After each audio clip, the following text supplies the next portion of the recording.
All right, so welcome to part 3 of our Growing St. Louis Co-op series. We're really excited to have this continued interest as we talk more and more about different components of co-ops. This session is going to be on decision making. So how can you pick a decision-making structure that works for your co-op? Like all the things that we've kind of talked about so far, it's really create what works for you. We're going to talk about what those components might look like. So this is a series brought to you by Co-op St. Louis. We are fiscally sponsored by Solidarity Economy St. Louis. And the goal of this co-op series has been to foster a couple different things. We want to be in a space where we're learning together. So not just like reading a book, learning on your own, but really kind of learning from each other. Everyone who comes into this space has something to add. We want to make sure we're bringing all of that out. We also want this to be a space for practice. So everyone, like cooperative skills, we have them in some relationships, and in others, they're new for us. And so how can we really be practicing those skills so that when there's a crisis, we have those skills under our belt? So we do more of the practice sessions than in this more kind of educational session, but there's always space for that practice. And then finally, we want to be doing some of the community and ecosystem building. So everyone in this space is interested in co-ops to some degree, and we want to keep those connections going as cooperatives grow in the St. Louis area. Next slide. So what are we going to talk about today? We are definitely going to talk about different decision-making models and how they can be applied in different contexts. We're going to talk about how to align your choices about decision-making with your values. And we're going to learn some useful tools that will help us with decision making. We're also going to have space for questions. So if you have a question, feel free to raise your hand, put it in the chat. We're going to try and answer questions as we go, but if we miss them, we'll definitely get to them at the end. And to practice the chat, I want everyone to go ahead right now and put your name, your pronouns, and why you come here. Are you here because you're interested in co-ops? Are you from a specific organization that's doing cooperative work? So I'll give y'all a couple minutes to go ahead and put that in the chat, and then we'll move on to talk about the might do's and won't do's.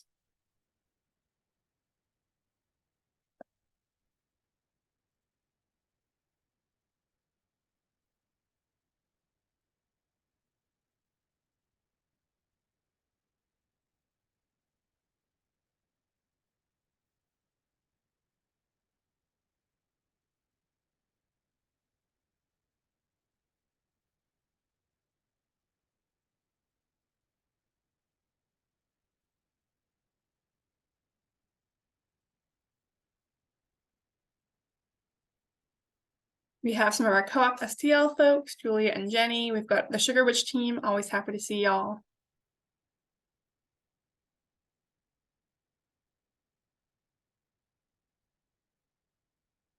Go ahead and keep putting that in the chat, and I'm going to keep moving on. So our might do's today, y'all might have some specific, we're not going to deal with specific advice for maybe your specific organization, but if you think about a specific context where you're thinking about decision making, we might talk about how to apply these tools in that space. And we're also not going to be doing our practice today because we're going to do that at our late September session on the 27th. Next slide. So what is a co-op? Some of y'all might be familiar with this, but we always want to start out with this foundation. So a cooperative is a self-governing group of people who voluntarily work together to meet their common economic, social, and cultural needs and aspirations through a jointly owned and democratically controlled enterprise. And we like to break this down into a kind of a simple model of member-owned, member-controlled, and member benefiting. So member-owned means that there's some kind of financial stake in the co-op. So this could be the hours you put in, it could be putting in some capital, it could be, if it's a housing co-op, the money you put in to live into that space. Member control is what we're really going to focus on today. That's the decision making. So everyone who's a member has that equal say in what happens in the co-op. And finally, member benefiting can look also like a bunch of different things. If it's a worker co-op, it could be that there's that share of the profits. If it's a housing co-op, it could be making sure that there's affordable housing for everyone who lives there. Next slide. We also want to be grounded in our cooperative principles and values. So these are the International Rochdale Cooperative Principles. And we're today really going to be focusing on the 3 highlighted in yellow. So education, training, and information, autonomy and independence, and democratic member control. So thinking about how decision-making factors into those. Next slide. All right, so we talked about governance at our first session in the series, but it's really foundational. It's kind of the building around our decision-making, right? We can't have decision-making until we know what our structure looks like. And so we're going to really briefly review the governance. We're not going to get too much into the weeds, but if you want to learn more about what we talked about at that session, it's up on our YouTube. But these are some of the potential components of a governance structure. You can have the members of the co-op and arrange them in a bunch of different ways. You can have managers, and these are not always members of the co-op, but they might be hired to fulfill a management role. You can have a board, and this board could be made up of members of the co-op. Occasionally, it could be some outside interested parties, but it really just depends on the co-op structure. This board can also be broken into committees. There might be a finance committee. There might be a committee responsible for making decisions about the vision for the future. You can also structure your co-op in circles. So you could have a leadership circle that makes a lot of the leadership decisions and is nominated up to that. Or you can have a sociocracy structure where there's a central circle and they break into different circles by domain. So there's a lot of different ways you can structure your governance. And it can get kind of complicated, but we'll go on to the next slide and talk about a couple simple ways to think about it. So if you have a small co-op, say maybe 3 to 10 people, you could just have all members kind of structured in a circle making decisions together. So you don't need to have a really elaborate structure at this point. Everyone's just kind of, there's no need, you can all really be in the same room for decision making. And then if we're thinking on the next slide about a medium co-op, let's say you have maybe 50 people in your co-op. This is where you might bring in a board and committees. So as you can see here, the boards are highlighted in that blue. So the board in this co-op are all member workers of the co-op. And so the members are going to elect that board from within their body. And that board is going to make big decisions. They're going to, if it's a really, really large decision that they want to make sure the whole co-op has a say in, there could be a vote that the whole co-op makes a decision on. But for those more regular decisions, it's the board making decisions as they go. That board can also break into committees. So if there are decisions that the whole board doesn't need to make, they can also talk about that. And then members can also join these committees. So there can be a committee that's made up of the board and regular members of the co-op. So that's a really brief kind of intro into that governance piece. Are there any questions as folks kind of think about that before we move into the decision-making portion?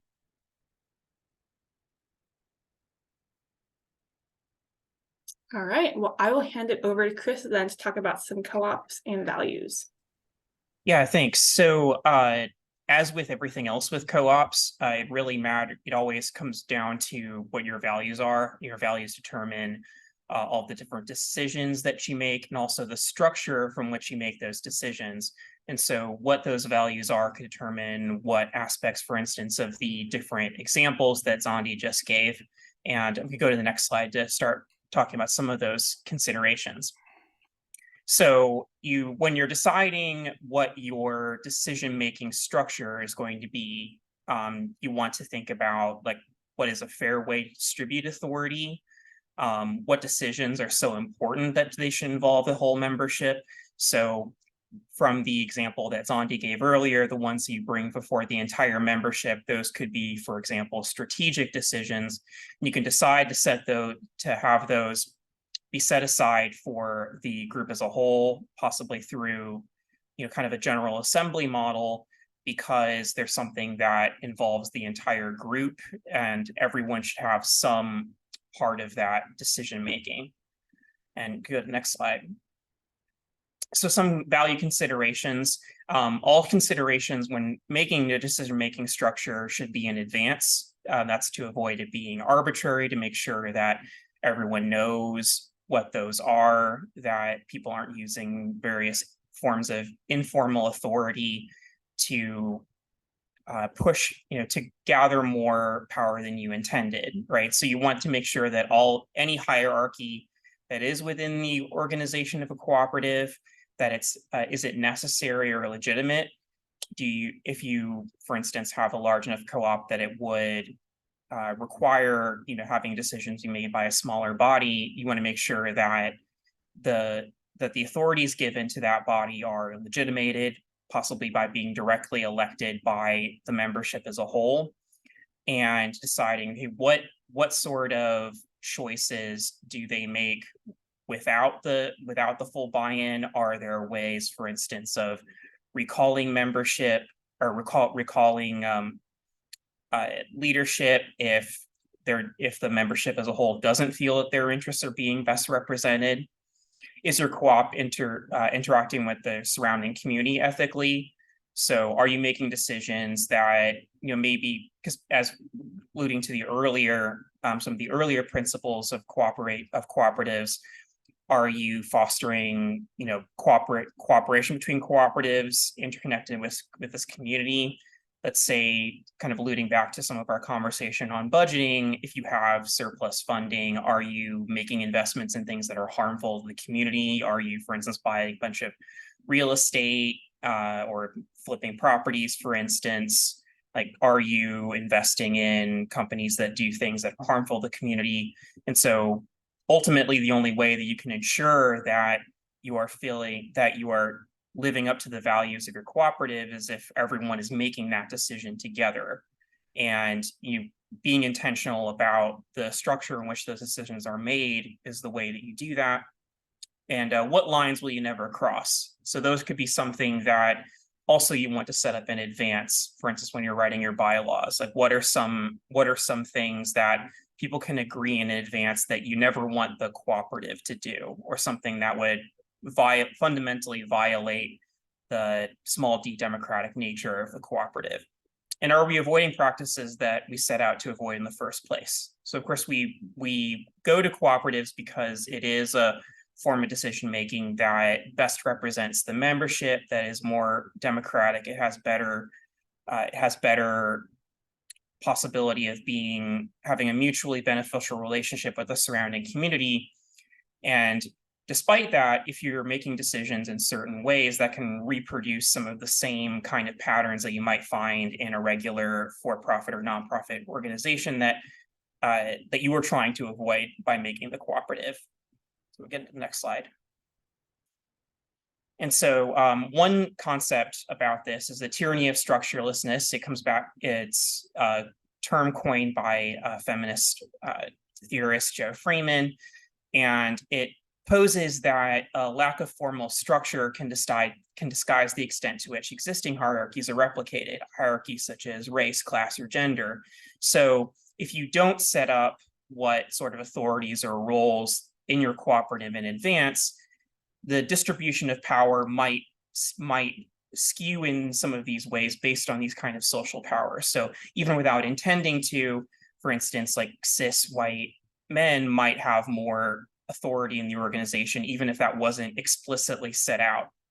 And so that leads to, so that insight leads to how important it is to make sure that all of your decision-making structures are formal, that even when you do want things to be horizontal and you want there to be as little hierarchy as possible, if you don't set out the specific ways in which those responsibilities and duties are delegated or distributed, you can end up reproducing some of the same inequities that exist in the greater society, and it can start to create problems within your cooperative.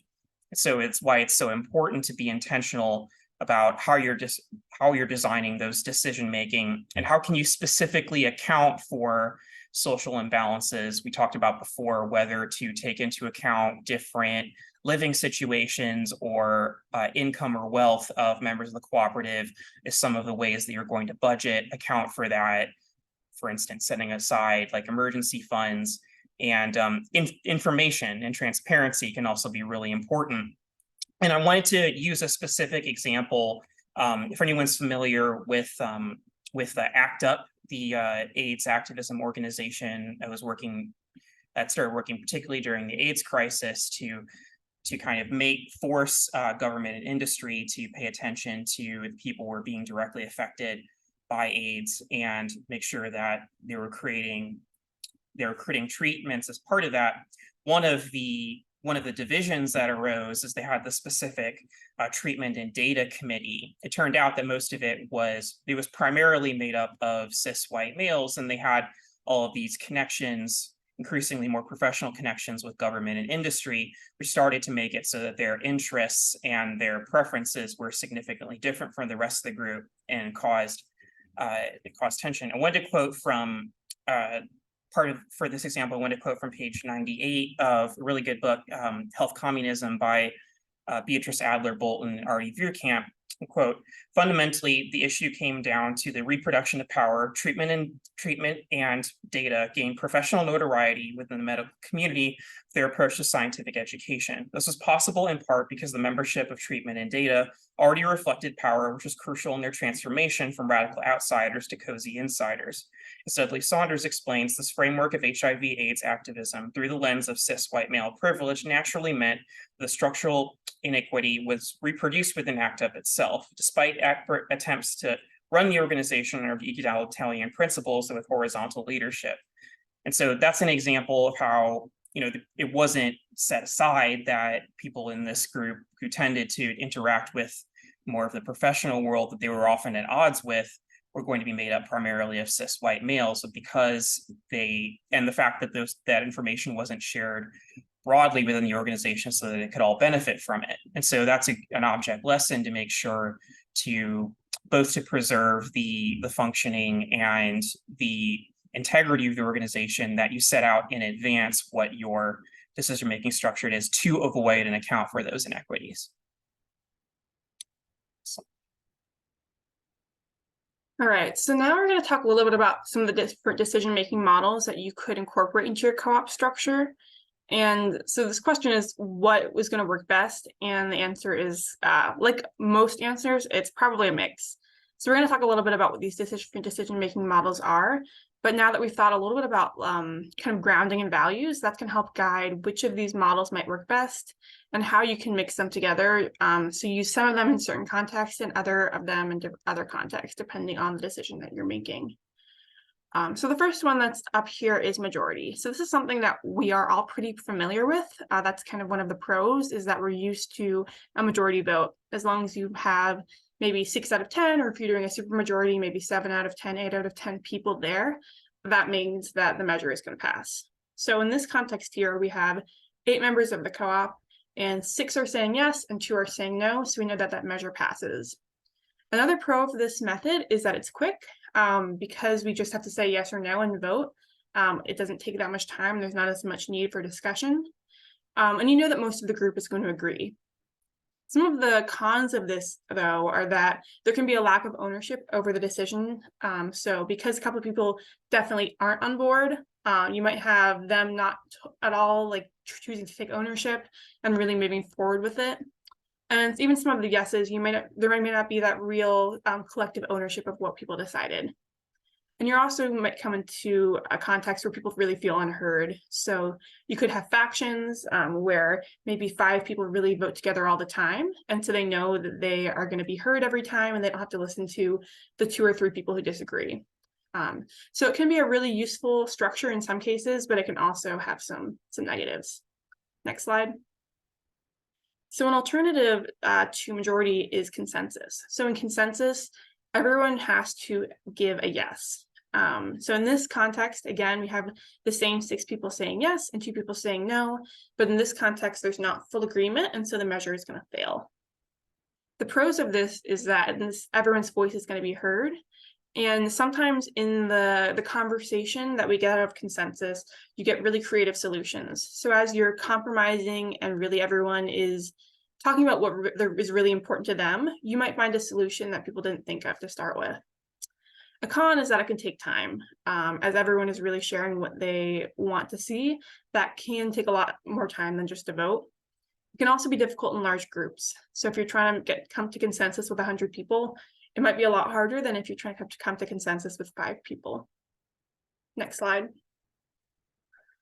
So another option is consent, and a consent model it's very similar to consensus, but there's a couple differences. So a consent model means that you don't have to really strongly believe in a decision, but as long as you say, I can live with this, it can pass.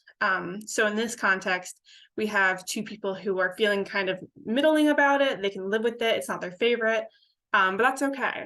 Really, the goal of a consent process is that experimentation is valued. So if someone comes up with a proposal and everyone thinks, okay, this matches our values, it's not my preferred, but I think like it's going to advance our organization, then it can go forward. And if it, at any time someone feels like, you know what, we made this decision, I don't think it aligns with us anymore, you can come back, rein it back in. And so about the good thing about a consent process is it can really balance needing that kind of speed and moving forward, but also making sure that everyone is heard. The moment that anyone says, I can't live with this, I think it's bad, then the decision doesn't pass. So if you feel really strongly against it, then you can really stop it. So how is consent different than standing aside in a consensus model? I think that that is where you kind of see a blurring of lines between the different models. I think there are some really strict consensus models where everyone wants like total agreement, but I think generally you see with this blurred line between consent and consensus where folks are willing to let things live. I think the reason that the consent kind of model was generated is because it's being really clear about moving forward with this standing aside. So instead of moving into the process with like trying to come to absolute agreement and then stepping back if you're not getting there, moving into a consent model, everyone comes to the table with like a, I'm gonna go for like a, I can live with it if I have to. So it's kind of coming to the process with a different perspective. One of the cons to this is that it's unfamiliar. I hadn't heard of consent until I really started digging into different decision-making models, and I'm sure it's true for a lot of people. And so how can you really understand what this model is as you start using it? But I do think that it's a good one if folks can get familiar with it. Next slide. So a couple other models that I want to talk about that are also usable in co-ops. One of them is single person, and this is where you're really going to delegate the decision making. One core thing about decision making in co-ops is you want to make sure that everyone is on the same page about it. But in some cases, maybe you see this in your job where the rest of the people in your job trust you and make a decision about what the design of the logo is going to look like, or how you're going to price a certain item. So in that case, it's really the group saying to this one person, I trust that you're going to make the best decision about this topic, and go ahead and make that decision. The good things about this decision-making model is that it reduces time commitment. The one person can just go ahead and make that decision. It also might take advantage of their expertise. So if it's a graphic designer and you're saying design this, then they obviously know what they're doing maybe more than a chef does. It's also, I said it reduces time commitment. Also, it reduces the time commitment of everyone else. So it's one person making that decision versus everyone having to come to the table and really think through that process. One of the cons is that it's really only the one perspective, because you're saying, I trust you to make this decision. The person doesn't really have to talk to other people about the decision. But it can be that maybe you're using consensus for some larger decisions. And then when you get to the nitty gritty of someone's job, that's where the single person delegated takes a role. Next slide. And the last one I want to talk about is consultative. So this is similar to that single person delegated, but in this case, you're really saying that the one person, you want them to make the decision, but you want to make sure that they're talking to other people when they're making that decision. So it's taking into account multiple perspectives. The person who's making the decision is really expected to talk through it with other people in the co-op and hear what the pros and cons are. This is also still a pretty quick decision-making model, but you are going to have the cases where maybe you hear from 3 people, but not all 10. So not everyone is going to be heard. So one of the things as you're thinking through, these are the 5 kind of decision-making models we're going to talk about is how can you balance those pros and cons? Like maybe you're making a decision about the budget for next year. And in that case, you want to make sure everyone is heard. So that could be a space where you really want to use a consensus or a consent-based decision-making model. But something smaller, maybe use one of the single person consultative or delegated decision-making models. Next slide. I will now pass it over to Jenny to talk about some of our tools for decision-making. Cool, thanks. Yeah, so as Anya was saying, we sort of like have these different models or types of decision making, but definitely in the end, you'll probably have a mix and match of using those for different types of things at your cooperative organization business. And we also put together just a few different tools. So these are things that you could use to help implement those models. And we're going to kind of just scratch the surface on a few of them. Each of these are things that you can find a lot more information out. And we have a resource document that we'll share out afterwards that has some links to more information about each of them. And we're hoping that in our practice session, we'll also get a chance to play around with them. But we want to just kind of touch on each of these so that if one really excites you or seems like it would be a great tool for the next decision you need to make, you can use it. So we'll go to the next slide. So this is a decision-making tool called Darcy. It's an acronym for all of these different types of roles. And it's sort of almost like a project management like structure, but it's a really great way to outline and be really clear about how decisions are made and things happen within your co-op. So we can look at the kind of different roles that these are. So the one, we'll start with D, decision makers. So this is supposed to be a pretty short list, but they're the people that are going to be like the final say in whether something happens or not. But accountable, the A is probably one of the most important. So this is always just one person. So this is the only category in Darcy where you just want to assign one person. And it just makes it really clear that like in your co-op, if something hasn't happened, you can look at your Darcy chart and know, well, who's accountable for this project and why isn't it move forward? While there are people who are playing other roles within the project, this is the person that really needs to make sure that it's happening. And they also have to be a decision maker. So they're in both of those columns.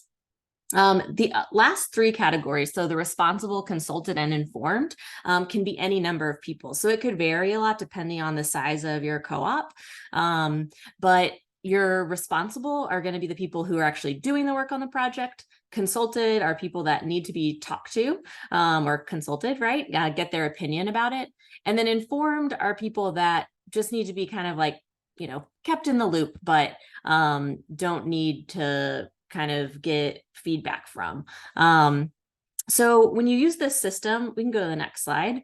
I took a screenshot of how we use it at Garrity Tools, and it can be, for us, it was really helpful when we transitioned from a sole proprietorship to a cooperative to help us understand how our operations and our governance are sort of different. So we use this chart as a way to manage all the different projects that make our co-op work. So a lot of it is very operations. And so you can see these categories on the left. Total, this is a small screenshot, but we have 53 projects in our Darcy list. So we have these categories, what the project is, a project description, and then you can see our people who end up in our Darcy acronym. And there's some variation here. So we have a really small team. There's just 5 of us. So a lot of times, like in this top one, Pam is the decision maker. They are accountable and they are responsible. As our company grows, we imagine that those categories will grow too. But if you look down towards the bottom, so I'm accountable as the business manager for our employee pay and conduct policies, but the decision makers on that are the worker owners. So that is actually something that if I'm going to make big changes to employee pay, our worker owners or our governance structure comes into play in terms of making those decisions. So this tool really helps us just, the biggest help, I think, is having an accountable person very clearly identified. And then the way we make those decisions varies. So if it is the worker owners, we have a consensus model. So we have to make it with consensus. If there's just one decision maker, I guess it would be that single person delegated, right, type of decision making, because we agree that Pam can make the decisions about safety standards and they're accountable and the decision maker for it. So creating something like this can just help really create clarity among your group as to how decisions are made and who you need to look to and also who you need to inform. So those other things of like who you would need to talk to as you're developing the project, who's really doing it, and then who just needs to be kept abreast of what's going on. We can go to the next slide. So another tool that we use often at Garrity Tools is fist to 5 voting. Has anyone used this before? Can put like a thumbs up or a yeah in the chat. One of our former employees, Grace, taught us fist to 5, and I love it. And what is kind of nice about this, and I haven't really thought about this way before, but Zandi, what you were saying earlier, kind of about the difference between consent and consensus, is I feel like fist to 5 voting is a way to come to consensus, but it's really more like consent, because it basically brings a more of a scale to consensus. So you can see here, when we use fist to 5, you would propose something, and then everyone in the group, instead of saying yes or no, can vote. So the scale here, where if you are a 0, so you would hold up no fingers, so no way, you object. A 1 is like, I have concerns and we need to talk about this. A 2 is you have reservations and you need to discuss it a little bit more. So if you're a 0, 1, or 2, if anyone holds up their hand with those numbers, then you need to do another sort of round robin, talk about those concerns, figure out if you can get to everyone onto the consensus side of the 5s. So the consensus side, if you're a 3, basically is like you're not like totally into it, but you feel comfortable moving forward. So I feel like that is kind of like the consent model, where it's like I can live with it. The 4 is like great, and 5 is like I love this and I'm going to be like the big champion of it. So it kind of gives a little bit more wiggle room to consensus building, where it's not just a yes or no, and it also builds in a structure for talking about things. So like, if you are all just looking around at your fingers and you see 3 people have 2s, that means that there's more discussion to be had. And, it gives an easy platform to be like, oh, like, Julia, you had a 2. Can you talk about like what your reservations are? So it's a really easy way to kind of build in conversation to build in consensus. So we're going to practice it really quick, even though this isn't the practice session. And in the chat, my proposal is, and my question is, do you think that Cooperation STL should focus our next workshop on conflict resolution? So next workshop topic, conflict resolution, in the chat, 0 to 5. 5 being yes, I'm going to champion this, I love it. 0 being like, no way. Let's see. Oh, I'm seeing some 5s. Everybody's excited about this. That's great. This is like, oh, we have a 3. That means that like we're still in consensus, but someone's like, I'm not sure. If I was sitting around the table with my co-op and someone had a 3, even though that is consensus, I would pause and ask, like, what makes you feel like you're at a 3 about this? Are there any like concerns we can address now before we would like move forward with this?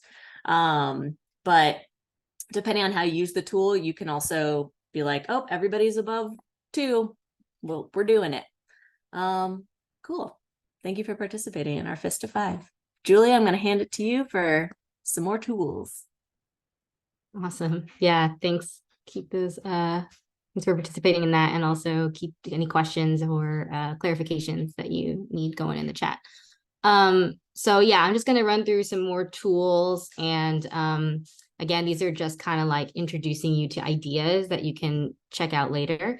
One of them is ranked choice voting. So this gets into more like voting methods. It's actually something that comes up a lot in like election settings where there's like thousands of people voting. So we're talking about a bigger scale here. However, it can also be applied to smaller groups of people. And basically what this is rather than, let's say you have a option of 5 things, on the side you have a ballot of your favorite ice cream flavors, for example. Rather than just choosing one that's your favorite, you can actually rank your choices. And by adding up all of everybody's ranked choices, you have, again, a little bit more of like a nuanced view of where people are at, and also a way to prioritize a list of things as opposed to being like win or lose, which is how most elections are. And so some of the benefits of this method are that you can, again, have a better representative of the choice of a group. We see this all the time in like Democratic elections, or just like, where people talk about, okay, well, I'm not going to vote for a third party representative or somebody because it'll be wasting my vote. In a ranked choice voting system, that's actually not the case, because you can still make it clear who you really want to vote for without having to, quote unquote, it just be like a winner, like all or nothing situation. So let's see. And then also, yeah, again, prioritizing among several different options. Maybe you don't have to just choose one thing to do or one option to pick from. Maybe you actually want to get like a list of what are our priorities, what do we need to tackle first, and then actually figure out how to rank things that rank different options according to their priority importance to the group. As far as like implementing this, again, like I said, it can actually be done, you know, with a really small group of people. Say there's 5 of you and you just want to, you know, rank your choices of ice cream flavors. It can also be done with thousands of people. And so this is actually one of those tools that has a ton of potential for different groups and different structures. Even if you were just doing this without like a spreadsheet or a computer, you could just have people write down their votes and you tally them up based on, okay, your first choice gets a 1, your second choice gets a 2, and you actually rank it from least to highest score. So the score with the least numbers or the lowest number is actually the one that people collectively rank the highest. So this is another, just a really simple way to think about it. If you were doing this in a, you know, virtual work setting or wanted to like have more documentation, you could just use like an online form, like a Google form, and do the same thing. There are also platforms out there. I've been part of organizations that have used this to do, say, like board elections, if you remember, and you want to choose between a slate of 12 people, you actually can rank all 12 of those people, and then it does all of the calculations, all of the stuff for you to then like actually come up with a list of candidates or a list of choices. So there's one here called OboVote. That's just the one that I've used before, but there are others that you can try out. The next one is sociocracy. We kind of mentioned this before when it comes to like how to create like structures, like governance structures, just to elaborate on it a little bit more.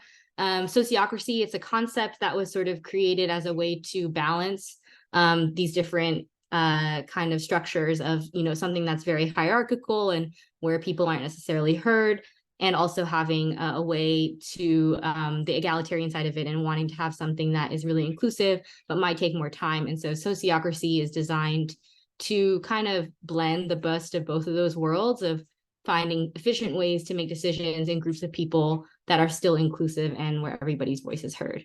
So some concepts that are really important to sociocracy, and again, this is like, you could spend days like learning all of the intricacies of it, but some concepts I've learned that I found really helpful was consent. So Zandi touched on this earlier as a model of decision-making. In sociocracy, there's like a very common phrase that people say, which is good enough for now, safe enough to try. It's like a way of measuring consent, like not necessarily, do I love this decision? Do I think this is like the best thing ever? It's more like, do I think that this is good enough for now and safe enough to try, as your measuring stick for whether or not you consent to something. Rounds, sort of like what Jenny was referring to as a round robin, is just basically like the structure of your meetings. You always make sure that you have multiple rounds where every single person has the chance to speak up. And so even if you don't have anything to say, you just pass it along, or you know, making sure that there are rounds so that everyone has an opportunity to speak. And then circles, again, like sort of delegating responsibilities. There are smaller groups of people that are connected to the larger group that are empowered to make decisions, and those decisions are very clearly laid out. Like, this group of people can make decisions about this. And there's also what we call double linking. So here on the bottom, you see these two diagrams. You know, you might have two separate circles that are just sort of independently making decisions. They're not linked together. However, in a double linking, in a sociocracy structure, you have one person from each circle that is connected to the other circle. So there's always communication happening back and forth. So it's like, there's that one person here is from circle 1, and they're responsible for representing circle 1 to circle 2, and vice versa. There's somebody on circle 2 who is sort of responsible for communicating and representing circle 2 to circle 1. So it sounds really confusing. but it makes more sense when you're actually doing it. And it just, again, it's another way to make sure that people are communicating with each other. Pause there for a brief second. If there's anything that anyone wants to chime in about.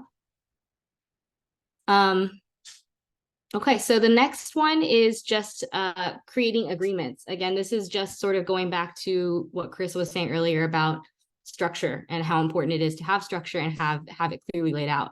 A lot of times, you know, there's like legal requirements for these kinds of things. Sorry, I can't see the chat for some reason. So if there's a question that's coming up, oh, here it is. Never mind. If you choose a size, oh yeah, okay. So yeah, so like a lot of people, the most familiar things that they have regarding agreements are like bylaws or operating agreements. So if you have a nonprofit, you have to create bylaws, you know, as part of the creation of that nonprofit. If you're an LLC, you usually have an operating agreement that kind of like lays out everybody's stake and ownership and blah, blah, blah. A lot of like these are important things and they're often legally necessary. What makes them difficult to implement is that they're not usually like accessible. So the language in them, you might do it once and then people forget about it and don't ever look back at it.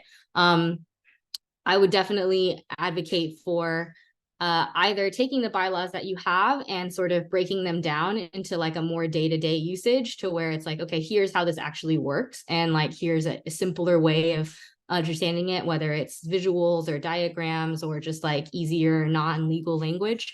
And or, you know, like tailoring your bylaws to like, again, coming up with those structures together and then making your bylaws fit that. And even if you're not, if you are a co-op and you're kind of straddling this line between like stuff that a nonprofit might do, which is more like community focused or, but also running a business, you can come up with any type of name for what your agreements are. It's just important that those things are clearly spelled out and they're accessible to everybody and transparent. So yeah, these are things that your agreements can cover or guidelines. Obviously, who is responsible for which decisions, how new people are brought into the group as decision makers, making sure that there's always an opportunity for people who want to take more responsibility and want to be more involved to do so. How people are removed from the group if there's, you know, accountability involved and people are not necessarily moving with the will of the co-op, how decisions get made, all the different like methods, but also the time frames associated with those. Like, can somebody put something forward and then like linger forever? You probably don't want that. So you want to have some kind of clear timeframes for when things happen and how they happen. And then of course, the roles and the structures, the circles, who's involved in what kinds of structures do you need to make this happen. And of course, a really important one that we'll get into more later, which is how conflicts and disputes are addressed. So this is like kind of a watered down version of the chart that Jenny shared earlier with the Darcy. If you're not like quite ready to implement that, or maybe you have a really small group, or maybe you just want to keep things really simple, this is like, again, a simplified version of that, where you're basically saying, you know, laying out who different groups of people are or individuals, what decisions need to get made, and who has authority for those. If it's more than one group, then who would do that? So this is, again, just kind of like a version of the same thing, or it serves the same purpose. It's just like simplified down. I think that's all I had. So I'll pass it back over to Zandi. All right, so that was our conversation about decision making. And as every presentation like these go, we put throw a lot at you. And also we can go so much deeper on all these different topics. Yeah, I think overall, you know, the goal of our workshop tonight was to talk about decision making. And I feel like we, as Zandi, I think, and maybe Julia said, you know, we're sort of scratching the surface on a lot of this. And I think Julia put in the chat, at the end of the day, people are people, right? So like, there's always, as you're making decisions, going to be lots of layers, lots of complexities. But hopefully some of the tools that we talked about and just the general structures that you can think about will help navigate some of those things, navigate decisions, but also kind of the beginning of thinking about how to navigate some conflicts that can arise with that, which is going to be our next workshop topic. But we do have a practice session for this topic next. So I think Zandi put that in the chat, the link to our next workshop. That we're still going to be talking about decision making, but we're just going to be practicing with each other. And so we'd love for anyone who came tonight to join us there. We'll also be releasing the recording of this. So if you know someone who wasn't able to make it tonight, but wants to come to that practice session, all they have to do is watch this recording. And let's see, does anybody else have Cooperation STL folks? Any other reminders or housekeeping before we let these folks go eat some dinner and hang out with their friends and family? Just please fill out the evaluation. We really look forward to hearing what y'all have to say and what we can do better next time, or what you'd like to hear about our session tonight. Thank you, everybody, for being here. Thanks so much. Yeah, thank you for everyone for coming.